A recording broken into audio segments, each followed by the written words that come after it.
Hey everybody, Fernando from WARMAG LLC here. So today I want to talk a little bit about the differences between Kevlar, ultra high molecular weight polyethylene, and steel helmets, and which one is best for what part of your body. So first off, let's ask the question, why steel?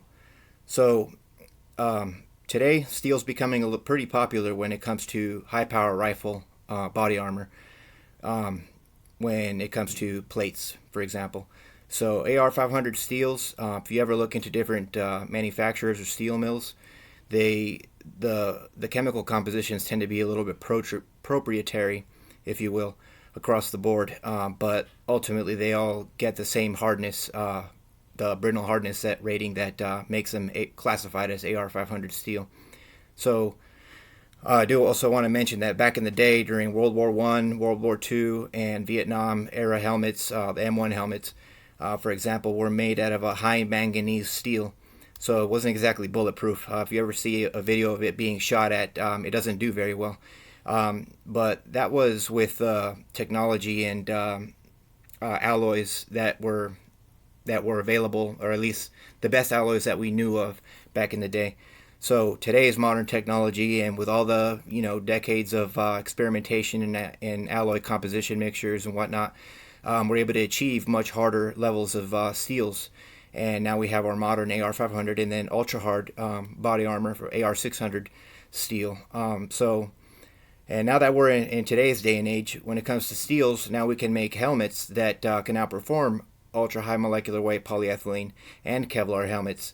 I think it's just like a mainstream thought process that has everybody on the bandwagon of polyethylene helmets, and I used to be on that too. Just kind of like that was the perception that's the best thing out there, and it's not. It's most definitely not. Polyethylene, don't get me wrong, it's a great material and body armor, and it's best suited for your body, not your head. Your head is a whole different ballgame. So. One thing I also want to mention about NIJ Level 3A classified helmets, yeah, they can stop up to 357, 44 Magnum, and whatnot. But what it boils down to is those standards allow way too much room for play when it comes to backface deformation. So the backface deformation could easily exceed your mil-spec 3/4 inch pad, and it would still be acceptable as Level 3A body armor for a helmet in this case. But that's pretty bad news for you if you were to ever take a bullet that exceeds the 3/4 inches because of the blunt trauma it'll induce on your head. So and ultimately lead to concussion, brain damage, or even death. So that helmet really did not much for you. So back to the point. I'm bringing a little physics to the table. I am studying physics. Just so you all know, I'm not just making this stuff up or just did a little Googling or nothing. I'm studying physics for a reason, so I could apply it to my business, and plus I'm very passionate about the science of physics. But there's a lot of valuable information I can give you with physics. So there's one thing that applies to steel helmets, and I want to tell you why steel is so much better than polyethylene when it comes to your head again. So there's a law in physics called the conservation law of linear momentum. So what that means is, well, there's also, let me mention this too, there's with it, one thing that associates with the conservation law is symmetry as observed in nature. You're probably wondering, what is he talking about? Well, basically here's what it boils down to. I'm not going to get into the technical side because it tends to blow over people's heads. I mean no insult by saying that. But the point is, I'm just trying to break it down in plain English for everybody. Make it as understandable as possible so you make an informed decision when you buy a helmet. So the conservation law of linear momentum, what that means is there's going to be whatever amount of energy you start with in one side, you're going to end with in the other in some way, shape, or form. There's that, you've probably heard this before. Energy cannot be created, nor can it be destroyed. Now let's take the bullet, for instance. So your bullet's fired out of a gun, and it's got X amount of energy in it, right? Doesn't matter if it's small or large, whatever. It's going to have some certain amount of energy. Should nothing impede that bullet, i.e. friction, it would keep moving forever with the same and retain its energy. It would conserve that energy. But because there are factors here on Earth, like our atmosphere, your bullet's got to travel through air. There's already a lot of friction at the velocity it's moving at, and it's you all know that it slows down pretty significantly over a distance, and it loses energy. So no, it doesn't lose it. It turns into a different form, because you can't destroy it, but it goes somewhere. So here's a breakdown. Your bullet has X amount of energy again, and when it impacts something, let's go with a Kevlar helmet. The helmet, and a polyethylene helmet also, is gonna essentially catch the bullet. Yeah, the helmet's hard to your touch and everything, but it's not gonna be hard like the properties of steel, for example, especially modern steel.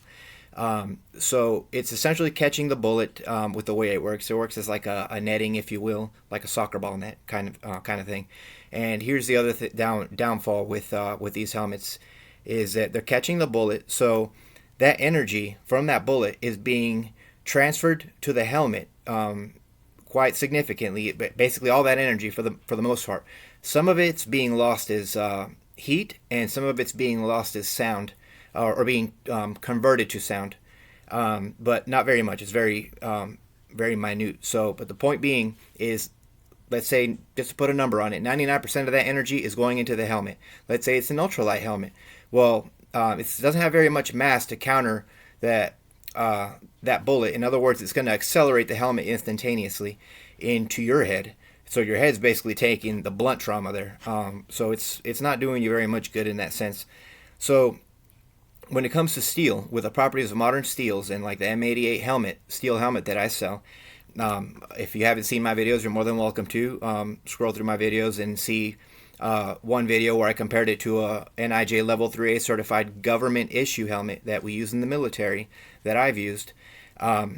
Shot it 12 times with a 9mm full metal jacket brass bullet, and 12 times on my helmet at the same spot. And finally, by about the 11th to 12th round, the integrity was compromised on my helmet, but there was still no penetration. It just cracked, small crack.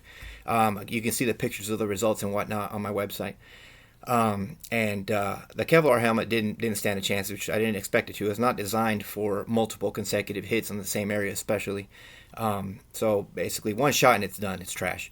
Whereas the M88 Steel helmet that I sell, it has the ability to withstand up 12 hits in the same spot, and it doesn't exceed, if I remember correctly, it was 7mm, if I'm not mistaken. Anyway, the math, I got the math or the numbers marked down accurately that I measured on the pictures on my website, if you're curious to see what those numbers look like. But point is, didn't exceed 0.4 inches. So back to the whole concept of the physics behind the steel helmet. So the conservation law of linear momentum, again, the bullet hits a steel helmet, and what's it going to do? It's going to ricochet, or it's going to shatter, one of the two, depending on the type of bullet and how it's made and whatnot, if it's soft or hard, steel or what. So now here's the important part. It's ricocheting and or shattering.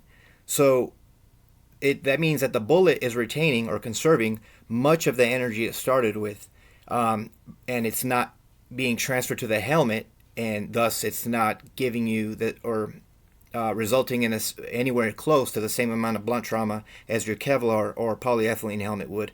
And then two, it's half a pound heavier on average than your average Kevlar helmet, and which is a perk, I'll say, because for a half a pound to be complaining about mobility is just not a good compromise for protection of your head. So because I know a lot of people throw the mobility card on the table when it comes to, well, it's too heavy, or a half pound is nothing, really. But it's 0.6 pounds heavier on average than a polyethylene helmet. So it's really close. It's not very much of a difference, but that extra mass, and then plus, again, all that energy ricocheting and bouncing off that helmet is key. So to how it's working in dramatically reducing the blunt trauma and the back face deformation, because much of that energy, again, is being retained by the bullet when it bounces off. Now, here's the other thing. Well, what about the spall, Fernando? It's I heard that can be pretty nasty stuff. Well, I thought that too. I've seen too many videos and I found not one where somebody stands there and takes spall to their skin. Well, I was that dummy that did it because I wanted to squash that myth once and for all. So when I shot my helmet at point blank range, I shot it at 1.5 meters. The helmet, which I expected to do this, shot back at me 4 times. Yeah, they hurt. It's a good little slap, like a BB gun or a paintball. It felt more like a paintball shot. But it left a bruise everywhere it hit. I was hit 2 times in the right arm, I've got pictures on my website to show you the body damage, which really isn't anything. And one hit me right in the neck. And that just left a red mark. It wasn't even a bruise. The redness went off by the next day. It was done. The bruises went away over a matter of a couple of days, just like an average bruise. And then just some minor scrapes from the sharp edges of the bullet that bounced back, or the couple bullets that bounced back, just like as if I walked through a little bit of brush and whatnot and got some scrapes. It was really nothing compared to how it's presented to you through other videos that I've seen where they use ballistic gel and they show Spall perforating it an inch deep. Oh, this would be you. Well, no, we're not exactly made of ballistic gel. It's inaccurate in my opinion. And then two, I've seen them use meat, for example, and the meat gets perforated. And then, okay, well, yeah, well, meat's muscle, yeah, but from an animal, but it's also dead. And then two, we don't exactly have exposed muscle to Spall. Your epidermis, or your outermost layer of skin, is actually pretty tough, and I demonstrate that in my video. So where I let it shoot back at me, and let Spall hit me in bare skin. I was just wearing a T-shirt and a plate carrier just in case, but and some eye protection. But so I think I crushed that whole stigma between Spall and the hazard that it presents and whatnot. Just my pro and a long sleeve T-shirt would more than suffice, really, with what happened to me with my bare skin. But so yeah, so that's the majority of what I had to say there in my spiel when it comes to the physics behind it. And let me just make sure I've got everything. Yeah, so the key factors with the M88 Steel helmet here is that the mass alone counters that blunt trauma dramatically, and not to mention the conservation law of linear momentum, which is scientifically proven, mathematically proven. So that right there is a fact. You can't deny that at that point. So there's really not much argument against it as to how the polyethylene is going to outperform steel. No, it's not. So I've shot what was classified as a level 3 rifle rated polyethylene helmet, and it stopped a 7.62 by 39 round out of an SKS that was a steel core bullet at that. So it would have been more penetrant than your soft lead core and jacketed ammo. So I was impressed that it stopped it, but it folded that helmet in half. Imagine what it would have done to your skull. Your brains would just be soup at that point, and have a closed casket at that. May as well just not wear it. Let it go clean through your head if you want an open casket. And by the way, I'm being disgustingly sarcastic right now, so I apologize for that. But so polyethylene works. It's a very impressive material, but it's good for your body, not for your head. As you know, your body is going to be much more tolerant to severe back face deformation because your body's pretty flexible, if you will, in a sense. It can get pushed in a little bit without too many serious effects, but your forehead can't. Neither can your skull, obviously. So, you know, polyethylene on your chest, the rest of your body is great, perfect body armor to wear. But when it comes to your head, again, it's steel. So if a little bit of physics and science and the videos that I've done testing this helmet out, here's another thing. There's so many critics out there that there's been people telling me like, oh, well, see, Fernando had barely enough powder in those cartridges just to cycle the slide. And, you know, and I thought I was doing good shooting that helmet at point blank range just to have people not, you know, try to throw something to sabotage the whole, the point of the video. I mean, like, oh, he was at 5 meters, that's not close enough. And, oh, this and that, oh, that and this. Yeah, somebody's always got something to say. And you know what? If that's what those people have to say, more power to them. They just don't know what they're talking about. And no, I don't try to scam people or fool people by using. I don't have the time to be loading cartridges up with just enough powder to cycle the slide. I'm here to prove a point, and tell you what's legit, what's not. I don't care to gain fame or popularity by faking stuff. That's not me. Again, I care for people's safety, other veterans' safety, putting the right things on their body based on my knowledge instead of keeping quiet and let people, blow $900 on a polyethylene helmet and think that that's the most badass thing on the market. Well, it's not. It's trash when it comes to your head. Don't get ripped off. I fell in that trap before too, before I knew what I know now. So just please take my advice and make an informed decision before you buy a helmet, and hopefully it's a steel one, because that's what I would wear. With what I know, what I've seen, and I'm fully convinced with steel and confident with it. And one last thing I'd like to say, with my helmets, I got this guarantee that backs them. If you were able to sustain a bullet impact in a combat scenario, i.e. like what's going down in Ukraine or maybe some other kind of conflict going on anywhere, because they're going to keep coming and they're going to come and go, and there's really never going to be peace anywhere you look. It's just there's always going to be something going down. But the point is, back to what I'm saying, if you ever sustain a bullet impact on your helmet, I pray nothing happens. Obviously, it's not rifle rated. I am designing a ballistic mandible that's high power rifle rated though, so stay subscribe and stay tuned. Follow me on Facebook for updates. It's coming along well.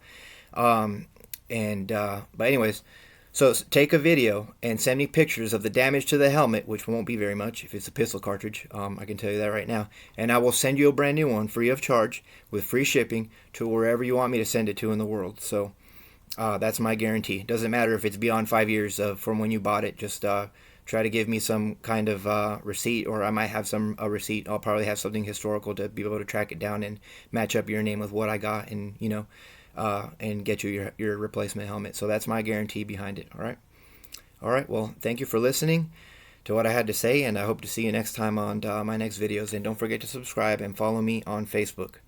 Just search WARMAG on Facebook and you'll find me, or my logo, or just Google WARMAG LLC. Check out my website. I'm going to have new armor setups available here pretty soon. Thank you.